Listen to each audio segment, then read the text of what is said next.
Very good morning to all my dear students. How are you all? Hope that you all are fine. I am Jatin Dani. Today we are going to start with the next topic from the chapter 2, that is structure of atom, and the name of the topic that we are going to discuss today is your quantum number. Okay, the topic that is your quantum number. Firstly we have to discuss about the quantum mechanics model of an atom. मतलब हमारे पास इससे पहले video में आप लोगों ने de Broglie and Heisenberg uncertain principle के बारे में पढ़ा था, तो उसी को लेके आगे हम चलेंगे। ठीक है, तो उससे पहले मैंने आपको समझाया था कि दैट जो बॉहर मॉडल था उसने क्या बोला था, दैट जो इलेक्ट्रॉन्स है, इलेक्ट्रॉन की नेचर क्या है, हमारे पास पार्टिकल नेचर थी। लेकिन de Broglie and Heisenberg principle के अकॉर्डिंग क्या था कि हमारे पास जो इलेक्ट्रॉन है it is having a wave nature. इसकी नेचर क्या थी, हमारे पास वेव नेचर थी हमारे पास। मतलब जो आपके बहुत मॉडल ऑफ एटम थे उसमें एक डिसएडवांटेज था कि दैट इलेक्ट्रॉन इज, ये न्यूक्लियस है, इसके इलेक्ट्रॉन सराउंडिंग्स में घूम रहे हैं, बट ऐसा तो पॉसिबल ही नहीं है। तो हमारे पास जो इलेक्ट्रॉन है वो 3 डायमेंशनल शेप में घूम रहा है कि दैट अगर मान लो मेरे पास ये न्यूक्लियस है तो इसके सराउंडिंग्स में not only in this form 3 dimensional, let us suppose this is your nucleus, तो इलेक्ट्रॉन जो है ऐसे भी हो सकता है, रिवॉल्व कर रहा है। तो ये हमारे पास 3 डायमेंशनल स्ट्रक्चर है, that is structure of atom. उसी को डिस्कस करेंगे with the help of quantum mechanics model of atom. अभी क्वांटम क्या है हमारे पास, that is quantum is the study of the small, very small particles, very small particles, और we can say matter, इसको हम क्या बोलते हैं, इलेक्ट्रॉन आ गए इसमें हमारे पास, प्रोटॉन्स है हमारे पास, और क्या है इसमें हम न्यूट्रॉन्स के बारे में बात करेंगे। ओके, तो लेट्स स्टार्ट। अगर हम बात करें इलेक्ट्रॉन की, इलेक्ट्रॉन को अभी मैंने आपको एक्सप्लेन किया दैट इलेक्ट्रॉन पहले हमने पढ़ा था पार्टिकल नेचर है, लेकिन हमें पता है इलेक्ट्रॉन इज हैविंग कौन सी नेचर है हमारे पास, वेव नेचर। और इसके कारण हम बोल सकते हैं कि जो बॉहर मॉडल था वो स्ट्रक्चर ऑफ एटम जो थी उसके 3D मॉडल को एक्सप्लेन नहीं कर पाए थे, उसने जस्ट 2D मॉडल एक्सप्लेन किया था कि सेंटर में न्यूक्लियस, इलेक्ट्रॉन रिवॉल्व कर रहा है, लेकिन 3D को एक्सप्लेन नहीं कर पाए थे। तो 3D can be explain with the help of this electron having which nature, wave nature. तो अगर हम बात करें कि इलेक्ट्रॉन की वेव नेचर है, उसके बाद हम बात करें about the location, location of electron.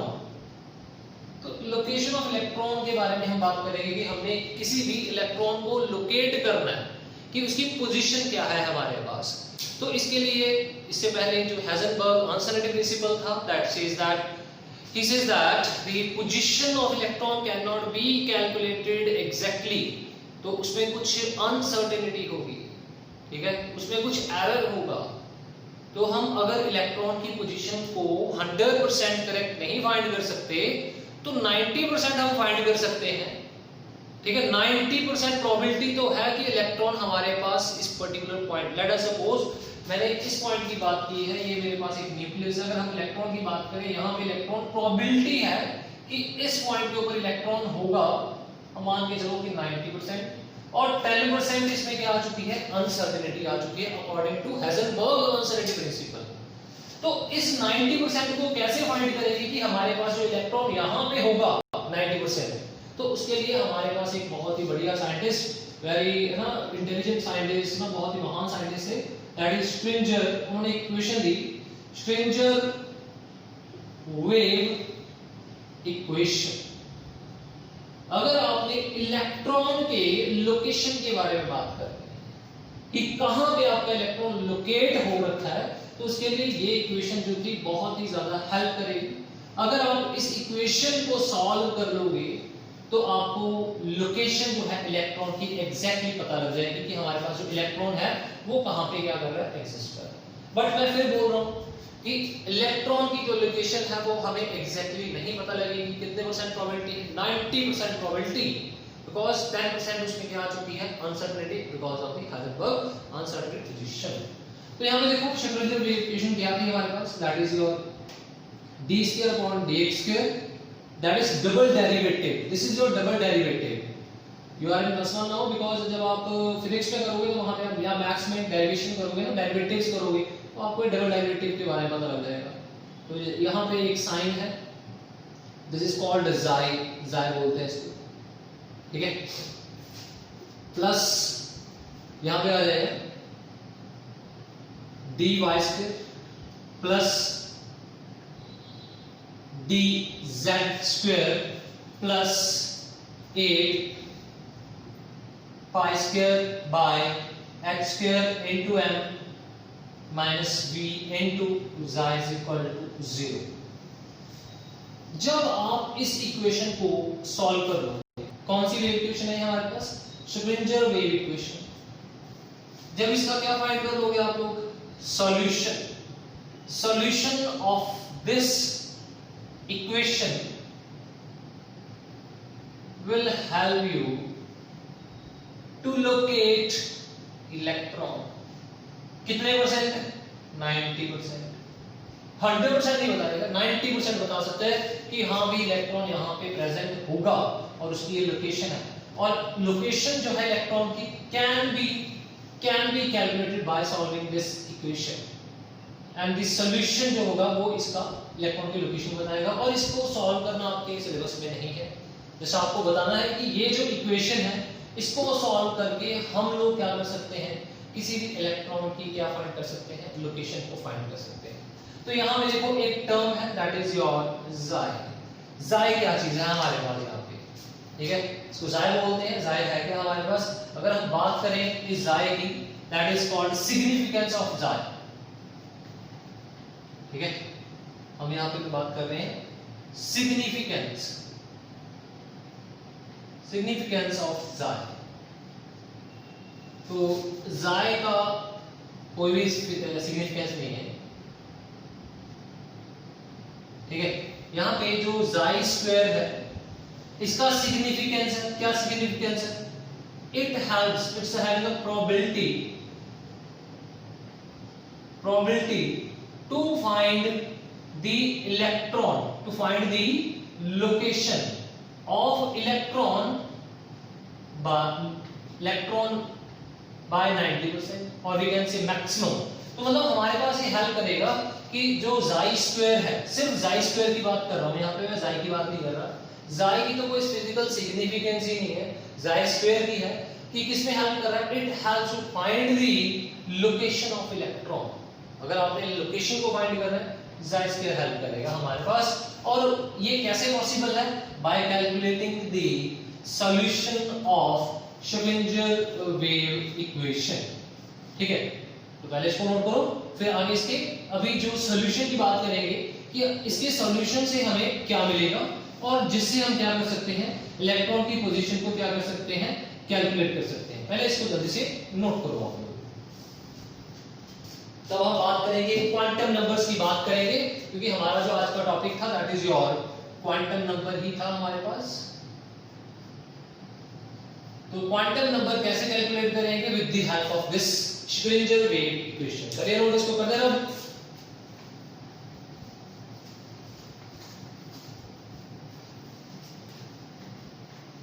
तो चलिए अभी नेक्स्ट है दैट इज द सॉल्यूशन। तो आपको भी मैंने एक्सप्लेन कर दिया कि हमें जो सॉल्यूशन है श्रोडिंगर वेव इक्वेशन का,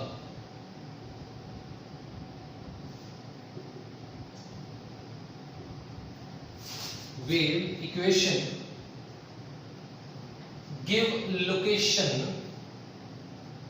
of electron एग्जैक्टली देगा, मैक्सिमम दे सकता है 90% प्रोबेबिलिटी। ठीक है, तो ये सॉल्यूशन देगा और साथ में हमें ये 3 वेरिएबल्स भी प्रोवाइड करेगा, 3 वेरिएबल्स देगा और जो हेल्प करेंगे विच रिप्रेजेंट्स। और ये जो 3 वेरिएबल हमें मिलेंगे कहां से मिलेंगे? श्रोडिंगर वेव इक्वेशन के सॉल्यूशन से। अभी उसकी बात करेंगे 3 वेरिएबल कौन से। इक्वेशन तो आपके पास यही है, देखो दैट इज जाई by x square plus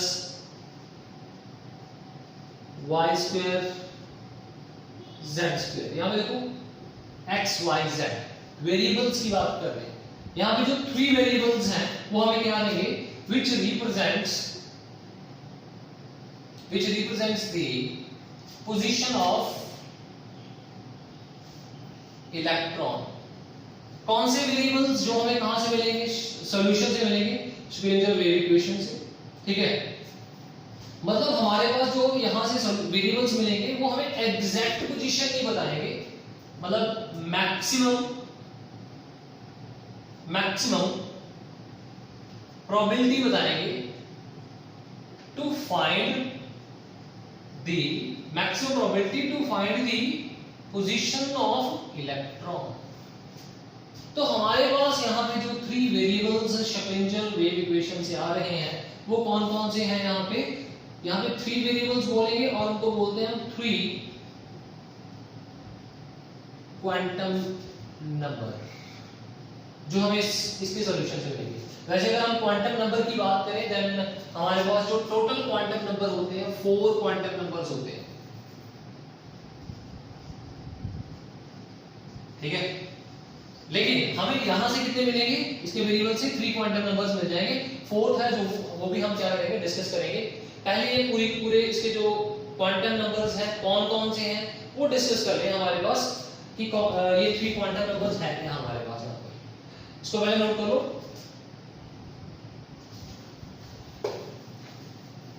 now let us suppose आप लोगों ने जो श्रोडिंगर वेव इक्वेशन है उसको सॉर्ट आउट कर लिया और वहां से आपने क्वांटम नंबर्स फाइंड आउट कर लिए। कौन कौन से क्वांटम नंबर्स हैं? नाउ सी 4 क्वांटम नंबर कौन कौन से? 4 क्वांटम नंबर कौन कौन से? सबसे पहले हमारे पास है that is your n। n क्या है हमारे पास? This is your principal. ये pl वाला प्रिंसिपल होगा, यहाँ पे pl ही नहीं होगा। Principal quantum number. ठीक है, next is second one that is represented by l। It is called azimuthal quantum number. ठीक है, next is third is m। m is magnetic quantum number। magnetic quantum number। next is fourth one that is your s spin quantum number। तो मतलब ये जो है ये 4 quantum number है। अगर आप लोगों ने ये चारों क्वांटम नंबर्स को फाइंड आउट कर दिया, ये जो 3 क्वांटम नंबर्स हैं ये कहां से आते हैं हमारे पास? सॉल्यूशन है हमारे पास वेव इक्वेशन का, श्रोडिंगर वेव इक्वेशन, वहां से मिलेंगे। ये लास्ट जो है स्पिन क्वांटम नंबर है, ये रिवॉल्विंग से पता लगेगा हमें। अगर मान लो आप लोगों ने ये चारों क्वांटम नंबर्स को फाइंड कर लिया, if you have calculated the 4 quantum numbers, तो मतलब आपको you will get the address of electron। Electron का आपको एड्रेस पता लग जाएगा कि आपके पास जो इलेक्ट्रॉन है वो कहां पे एग्जिस्ट कर रहा है। ठीक है, बट ये हमें हाईएस्ट दे help to find the highest probability of electron.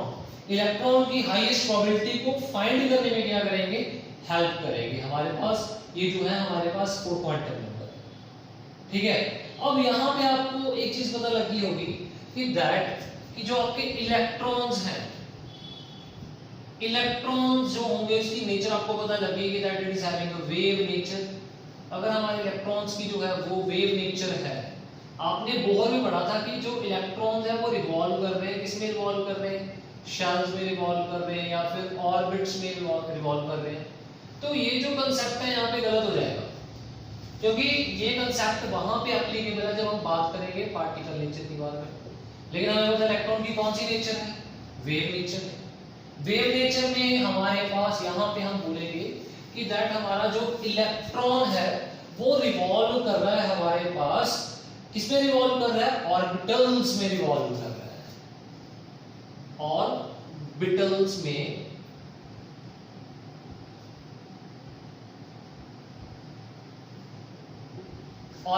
में क्या कर रहा है? रिवॉल्व कर रहा है।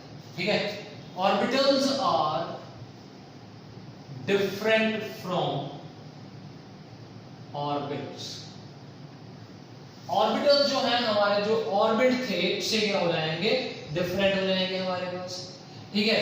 अब यहाँ पे ये जो ऑर्बिटल्स हैं ये क्या है हमारे पास, these are the 3D shape, ये हमारे पास एक तरह की 3D शेप है। किस चीज की 3D शेप है, this is the 3D shape in which probability of finding electron is maximum। इसमें इलेक्ट्रॉन को फाइंड करने की प्रोबेबिलिटी क्या हो जाएगी, मैक्सिमम हो जाएगी हमारे पास इस चीज में, ऑर्बिटल्स में। मतलब अब हम ऑर्बिट्स के बारे में बात नहीं करेंगे, सिर्फ ऑर्बिटल्स के बारे में बात करेंगे कि हमारे पास जो ऑर्बिटल्स होंगे, हमें पता है जो इलेक्ट्रॉन है वो 3 डायमेंशनल शेप में क्या कर रहा है, रिवॉल्व कर रहा है। तो अभी हम यहाँ पे ऑर्बिटल्स की बात करेंगे, जो ऑर्बिटल्स हैं उनकी 3D शेप कैसी होगी, कौन सी फॉर्म में होगी, that can be calculated with the help of this 4 quantum number. कौन कौन से हैं, NLMS, कौन से, NLMS, NLMS। These are your quantum number, 4 quantum number which tell us about the address of the electron। जो हम बात करेंगे इसमें ऑर्बिटल्स की बात कर रहे हैं, जहाँ पे 3D शेप है जिसमें इलेक्ट्रॉन की प्रोबेबिलिटी क्या होगी, मैक्सिमम होगी। So my dear students please note it down. इसके बाद हम अपना फर्स्ट क्वांटम नंबर स्टार्ट करेंगे, पहले इसको नोट कर लो।